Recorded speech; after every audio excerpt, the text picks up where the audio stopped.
If this church is your home, if this is where God has called you to be, and if it isn't, if you're a guest here, I'm not talking to you right now. But if this is your home, then you need to remember to bring your offering. You need to faithfully give, cheerfully, your first fruits. And you will. I believe you will. Not because I'm saying it right now, because you see this truth at work. This truth is that everything we have comes from God. Now, I don't claim promises from the Old Testament, especially this one in Malachi, but I know a lot of people do. But I want to show you how I've used this as a challenge to people when it comes to giving. Malachi 3:10 says this. God is speaking to the people of Israel. He's saying, bring the full tithe into the storehouse, so there may be food in my house. Thereby put me to the test, says the Lord of hosts. By the way, you should never test God except in this one area. He lets you test Him. See if I will not open the windows of heaven for you and pour down for you a blessing until there is no more need. Now, I know there are Christian churches that teach this verse and say that if you give $5, God will give you $50. If you give $100, God will give you $1,000. They equate it to a financial blessing. I don't do that, because that promise was for them in the Old Testament. I think God will bless you spiritually, which is way better than physical anyway, if you give faithfully. Just imagine, just walk with me through this little scenario for a moment. Imagine you are a person who worships money. Like that's your God. And I think there are a lot of people who love Jesus, go to church, pray, but they worship money. I don't think that they're mutually exclusive here. I think you can love God and love money, but one you definitely will love more. And if you love one more, you will serve that one always. Jesus said it, you can't serve God and money.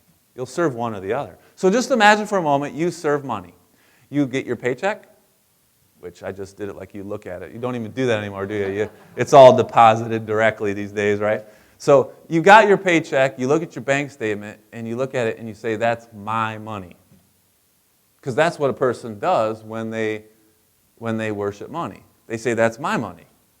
Well, if you take the challenge here and you test God and you give your tithe, you give 10%, that's just what the word tithe means. You give 10% to the Lord's work, and you do this week after week, paycheck after paycheck, you're tithing faithfully, and then something amazing happens. You've been doing this for a while and you begin to see something. You don't see money as your money. You see it as coming from God. You begin to see this. It's a weird transformation that takes place, but you just begin to see it. And then you begin to realize that it's not just money, it's everything you have, every material thing you have, your job, your house, your car, everything you have is coming from God. And then you get really excited about that because this mindset, this is changing, and then you begin to give above your tithe, you begin to give to a ministry that you're really passionate about, that you really are excited about. And you begin to give to that ministry, not just your money, but your time. You're donating your time. You're going there because you love blessing people and showing God's love to other people. And then you realize, maybe for the first time, that something is true, that it is better to give than it is to receive. And you're doing this, and then something happens at work. Your relationships begin to change, and your boss notices, and they're really impressed by how things are changing just with your relationships. And at home, your relationships are changing there as well. Family situations, you're having breakthroughs where it was always a barrier before. And all of this happens because of what you did. You began to give faithfully because you saw it as God giving it to you. Now I ask you, is your life better than it ever was before? Have you been truly blessed now?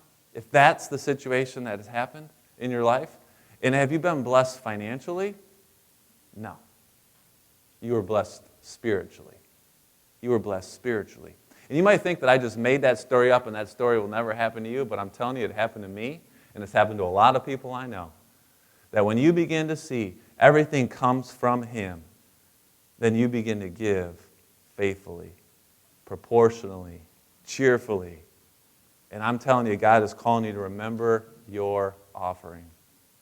Be a cheerful giver, because God will bless a cheerful giver, and it will come in ways that you never thought imaginable.